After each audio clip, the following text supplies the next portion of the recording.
Hi again, welcome back. I wanted to thank everyone again for watching. It means the world to me that I have the opportunity to connect all of these amazing people that I have in my life or people that are friends of friends. So for our first guest today, I have gotten Dr. Michael Roth, who was at the forefront of the HIV and AIDS pandemic here in the US. He is friends with my friend Anne. And so let's shoot him a call and see what he has to say.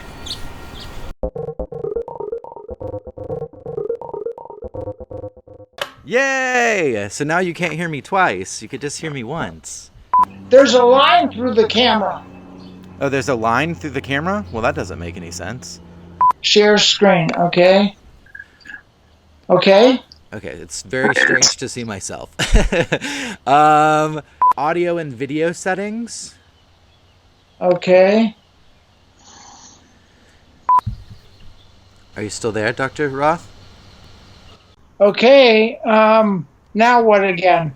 We're good. Now we're good. Everything's working right. I'm Dr. Michael Roth. I graduated from the University of Michigan Medical School. I did a senior thesis at Harvard. I got a master's in immunology. I did my residency in Michigan, and I did my specialty training here in California at UCI and UCLA. I started my practice in Santa Monica, mainly in allergy, thinking that is exactly what I wanted to do. I became a clinical professor at UCLA in allergy. And in 1979, one of my referral sources called me and asked me to see a patient at Sherman Oaks Hospital. I went to see him, and I knew what he had. He had extensive infection with a thing we call thrush, which is yeast.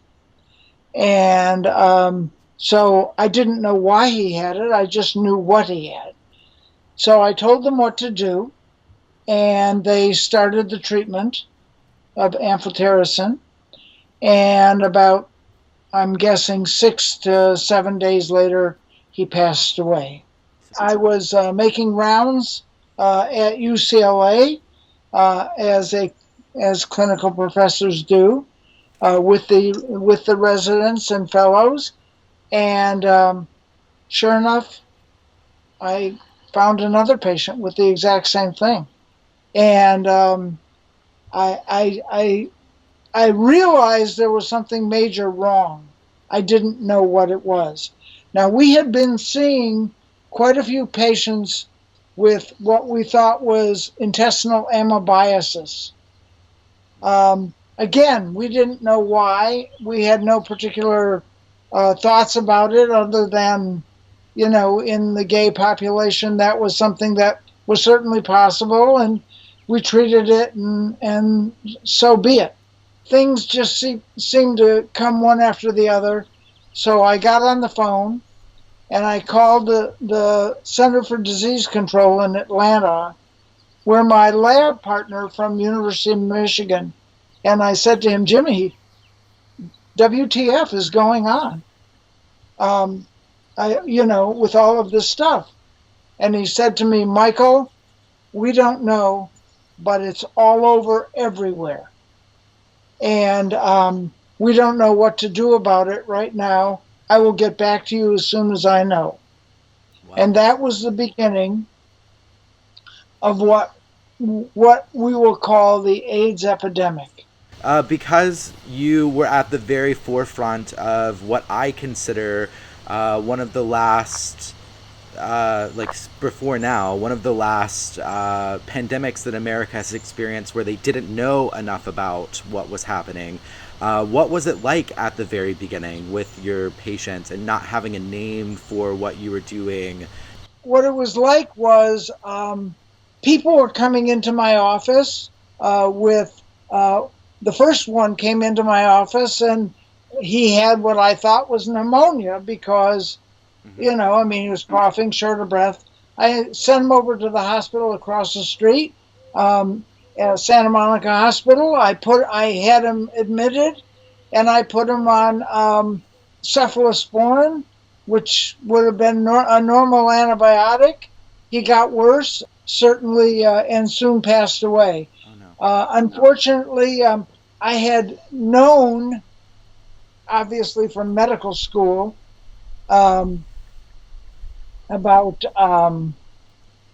pneumocystis, but it never occurred to me because pneumocystis was something you only saw in kidney transplant patients, in patients that were immunocompromised because you made them immunocompromised. Yeah. A young 25-year-old guy walks into my office. You don't think about pneumocystis. You think about strep pneumonia, staph pneumonia, just the general things. Well, before long, all of the other gay physicians that I knew were starting to see all of this stuff, and of course, no one knew what to do. And then, of course, when biopsies were done and it was figured out that it was pneumocystis, we knew that Bactrim was the right medication, and we began on our long hunt. Right now, the National Institutes of Health, NIH, is stating that COVID-19, the pandemic we're currently going through, has 239 worldwide studies that are happening, clinical studies. Not all of them are even, 100% on the go yet. They're just being started. So what was your experience with the clinical studies that were happening during the AIDS pandemic and outbreak? The point was there were no studies at the beginning because nobody even knew what the hell was happening. Yeah. And it was just happening a lot. I mean, it was happening in New York. It was happening all over. Nobody understood, so there were no studies that were being done. Remember, this was now the beginning of 1980, okay? Tony Fauci, who is a friend of mine, didn't come into this whole thing until 1984. We were left out kind of on our own, to try and figure out what to do and how to do it. We were sharing as much information as we could, and we went to as many clinical conferences as we could, but we were way behind the 8 ball in that. The biggest problem at that time is all of this, as far as we knew, was happening in gay men. Because it was gay men, there really wasn't much interest in doing much more. We were kind of on our own because the stigma that was associated with it. And then it became Haitians, and then it became drug users and prostitutes. Yeah. And now we've gone through the year of 1981. At the end of the year of 1981, I was given a call by a dentist in Santa Monica, and he said to me, I have a patient I'd like you to see. Would you make a house call? And I said, no, I don't make house calls. And he said to me, well, then would you come to my office to see her? And I said, well, yeah, I mean, what are we talking about? I mean, I'm an allergist. I don't do, that. Yeah. He said, well, we think that this person is allergic to Novocaine. And I said, let me get back to you in a minute. I called the university and I checked it out. And then I called them back. I said, there are no recorded cases of Novocaine allergy. Wow. I said, what are her symptoms? And they said, well, she gets hyper and short of breath and becomes confused. I said, how much Novocaine are you giving her? Yeah. And they said, well, it took about 4 or 5 shots before we could actually get her numb. Wow. I said, well, because in Novocaine is adrenaline. The reason adrenaline is because you don't want bleeding to occur. Uh-huh. Okay? I said, well, she's having a reaction to the adrenaline. You're giving her 5 shots of adrenaline. Wow. I said, what's going on? They said, would you come over and see her? I said, okay, who is this patient I'm going to see? They said, it was Elizabeth Taylor. Uh-huh. So I said, okay. So I went over there, and I didn't know any. I mean, what did I know? I knew her from the tabloids, you know, Liz and Dick did this and all this kind of stuff. I didn't know her from Adam. Yeah. So I'm calling her Liz. So after the second time, she stuck her foot out in front of me, and she said, my name is Elizabeth. Well, that makes sense. That's exactly how I would imagine her. No one called her Liz except people who didn't know her. I mean, even Richard Burton called her Elizabeth. Okay. Wow. So we go on, you know, and I'm dealing with all of this infectious stuff, and I said to her, I said, Elizabeth, I'm really having a hard time, you know. Oh, she by the way, at that time she said to me, her assistant called me and said, Elizabeth wants you to be her regular internist. So of course I was flattered, and, yeah. and you know, and at that time she was doing a play down at the Amundsen Theater called Little Foxes. Uh-huh. Okay, and they were very worried because one of the cast members was gay. Uh-huh. And so we went through, and we went through actually the hemobiosis routine with all of them and all of that kind of stuff, and didn't find anything. And so I went to her and I told her what kind of problems I was having, and I wondered if she could help. And she said to me, Michael, right now I don't have time. I'm busy dealing with Holocaust survivors. Yeah. And at that time, she did a wonderful movie, which most people have never saw. Okay, it was with Orson Welles, and it was called Genocide. Uh-huh. And if you haven't seen it, it's well worth seeing. I think she won an Academy Award for it, but it's not one of the ones that she's known for because it wasn't a dramatic thing. Anyway, so I left that be, and I continued seeing patients and going to conferences and finding small things that we could do to help these patients. Uh-huh. Although we were fighting a losing battle, the president did not want to have anything to do with this because it wasn't prudent, and it wasn't a group of people that he felt were important to get involved on. Elizabeth Taylor is also historically so well known for being connected to Rock Hudson. Because I was her physician, I had known and met Rock many times. Uh-huh. He'd come over and they had, he'd be cooking breakfast, fried chicken and all that kind of stuff. That's awesome. And, and obviously he was a very good friend of hers. I knew he was gay. It wasn't a big deal to me, but, and it wasn't a big deal to her. In fact, a huge number, and I'm not going to go through everybody, of people that she was friendly with, were gay. Yeah. And then Rock started getting sick. Yeah. And he had gone all over the world, and I was called, and he went to Switzerland for treatment and everything, and then he came back. And at that point, I told Elizabeth, I said, I don't have anything more to offer. Yeah. When Rock got really sick, Elizabeth, I went to Elizabeth and I said, you got to help. Yeah.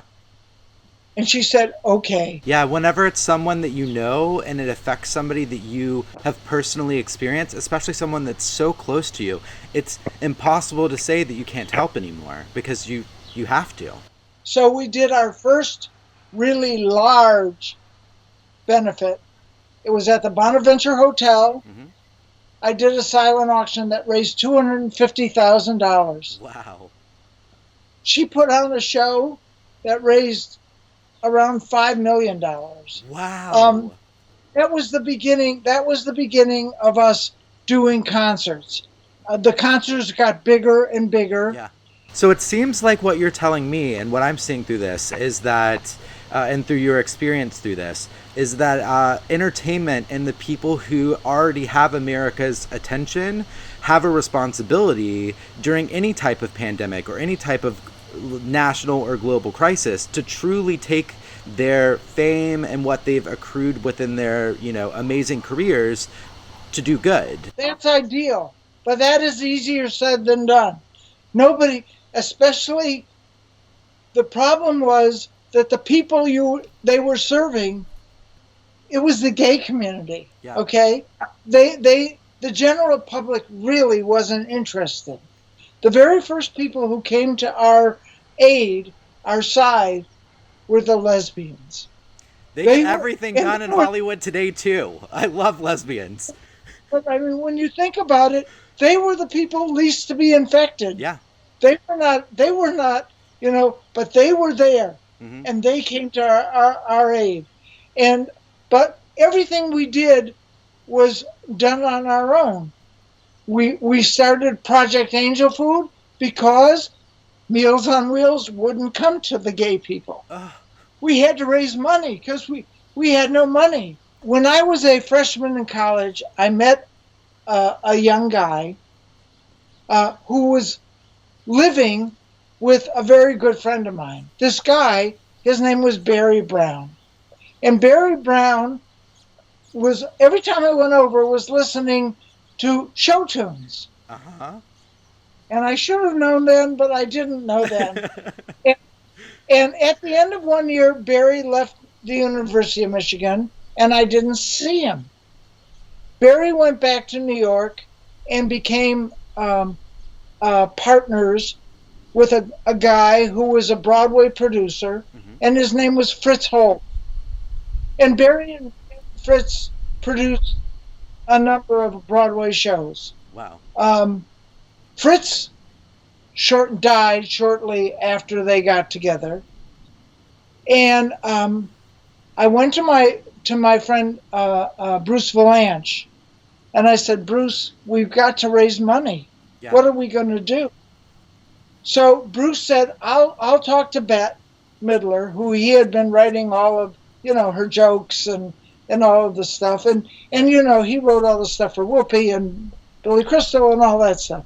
So he says, we'll put together a show. I said, okay. So we called Barry, and Barry said he would be glad to help, and he got Angela Lansbury. We put together the first concert to raise money for AIDS and APLA. Wow. And we did all right. We raised some money. It wasn't terrific, but a lot more than we had before. Uh-huh. And then APLA ran out of money, and there were several other AIDS organizations. So we did it again, and before you know it, Bruce Valanche and I started, in quotes, a company, which wasn't really a company. It was called Benefits Are Us. Uh-huh. Because every time somebody needed a benefit, they would call us. Yeah. Anyway, Barry started to produce a show out here in around 1985 called La Cage aux Folles. And we were getting all of our talent from the various Broadway shows. At the same time, two other patients of mine came to me and said, we're writing a television show, and we would like you to be the medical consultant. We put together a movie called An Early Frost. Okay. And the reason it was called An Early Frost is because Aidan Quinn, who was a lawyer in Chicago, got sick. Sylvia Sidney, who played his grandmother, was out tending the roses in the garden. I'm sorry. No, it's okay.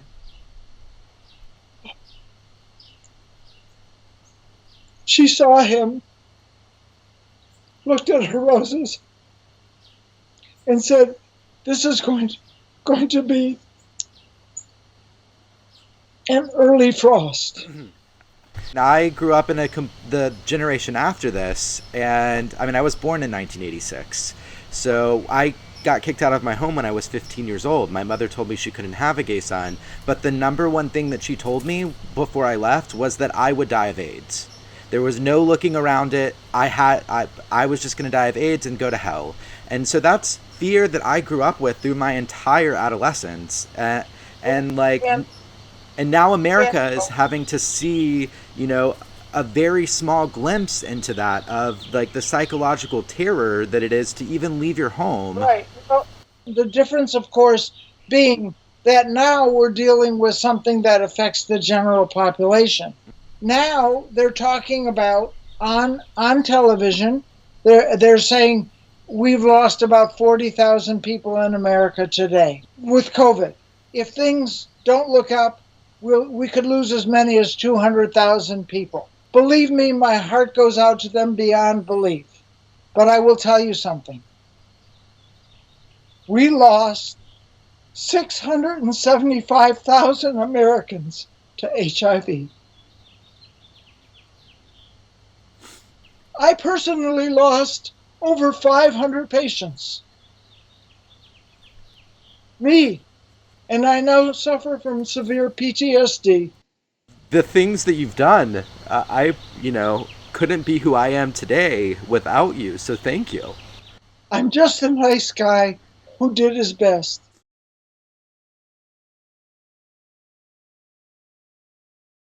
Until 1984, the epidemic was called GRID. What was that? That was gay-related immunodeficiency. A group of us met with Tony Fauci, and I said, "Tony, this is not fair. This virus doesn't know gay from straight, black from white." I said, "This is not a gay disease." Yeah. And he said, "You're right." And at that meeting, we changed it from GRID to AIDS. And at that time, we started to get NIH, National Institute of Health, funding for research. There were many other types of research that were being done. Mm-hmm. And that's when we first came out with the drug called AZT. Mm-hmm. During that time, they tried very hard to try to get a vaccine. The problem with HIV was that when you make a vaccine like the polio vaccine, mm-hmm. it's made against the shell of the virus, mm-hmm. the outer layer. The HIV virus, okay, is unusual in the fact that it mutates very rapidly. So we could never actually, and that's why to this day, we still have no vaccine for HIV. Yeah. I mean, it's not because we don't know how or we don't know what to do. It's because every time we get something, the virus mutates and it is no longer effective. Yeah. And that is, now, obviously, we have a lot of drugs now that have come out. And for instance, like PrEP and PEP, and those things I've just heard through an article that I read might actually be effective at helping people who have lower cases of COVID to help boost their immune system in order to fight this. Is that something that like you have any thoughts on? To be honest with you, I don't know whether that would work there. Now they're talking about taking antibodies from people who had COVID and putting them into people who are very ill with COVID in trying to give them a booster to help get them better. Yeah. In 1985, we tried that also. Okay, we went to the FDA and we said we have a proposal to make. We will take HIV patients that are doing fine, that did well, and that are not sick, and we will take their plasma. Mm-hmm. Okay, we will add a something to the plasma to make sure that they don't transmit any viruses to these people, Yeah. and we'll give it to the people who are not doing well. Yeah. It's called passive immune therapy. Okay. And the FDA said fine. And we did. Unfortunately, they didn't tell us at that time that one of the viruses that was in the plasma that was not affected by the antiviral serum that they gave us Yeah. to put in the plasma was the herpes, the Kaposi herpes virus. Oh wow. Okay. And so almost all of the people that we did passive immune therapy with developed Kaposi sarcoma. And that was very unfortunate, but we were trying our best at that time.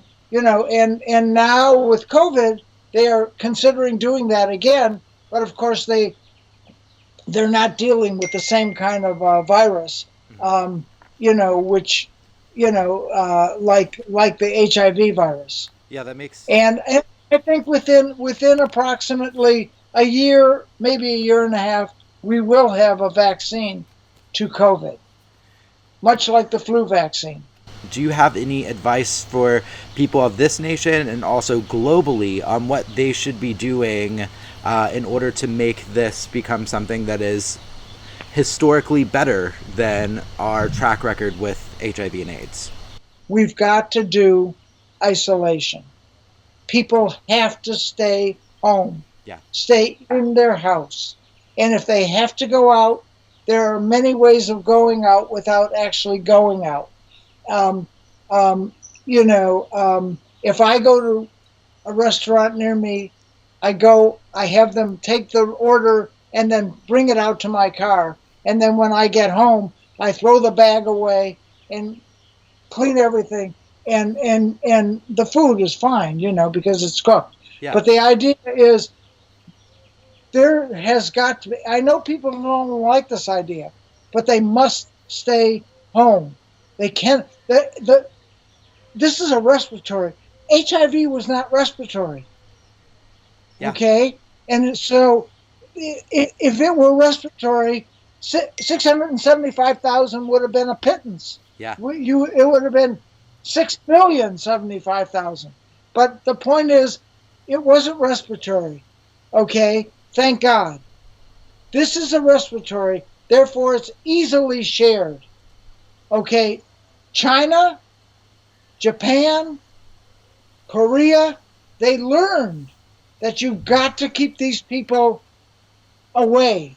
And there is no way to deal with it other than that. Yeah. Okay? One of the great virologists, David Ho, who also worked on HIV, has solidified that, along with Tony Fauci and other virologists. Unfortunately, they're hamstringed a little bit because the president doesn't like to be contradicted. Yeah. In what he wants. Yeah. And what he wants them to say.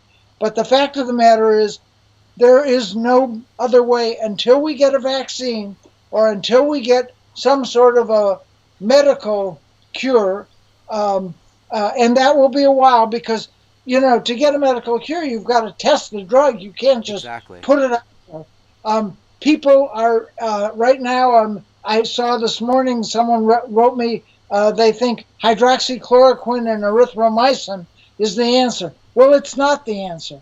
And the one person who did the chloroquine thing, died. Okay, so all I'm saying is the answer is not so easy. Yeah. we will find it. And you have to, but you have to give the scientists a chance. They're working on it. Yeah. It's not like they're not sitting back the way they did with HIV. Yeah. If HIV was airborne and they sat back, it would have been worse than the Holocaust in World War II.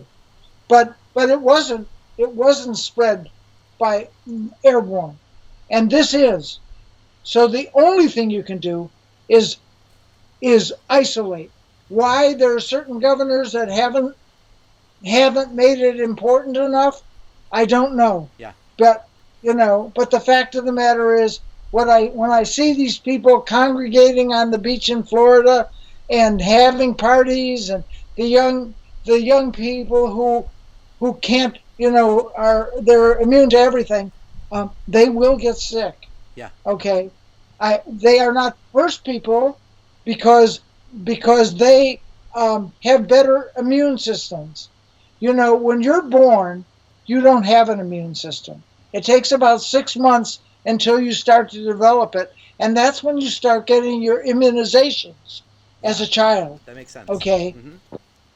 But as you get older, into your 60s, 70s, and 80s, your immune system drops. That's why you see a higher incidence of cancer and other diseases like that, because they don't have the immune system to fight things. That's why they're particularly susceptible to this virus. Thank you so much again for giving this advice, giving us a glimpse into what it was like through the outbreak of the HIV and AIDS epidemic in America. I hope it helps people understand what is happening now and what happened then. Yeah. I hope people, are willing to accept the fact that we must, as a nation, as a people, do all of this together.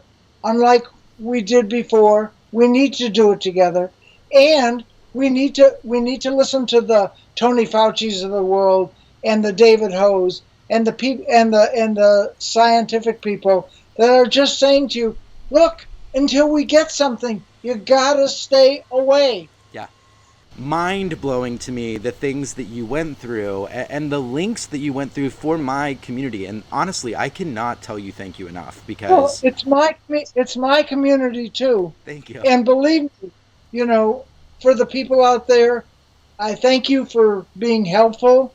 I thank you for listening, and I thank you for understanding that we're all in this together.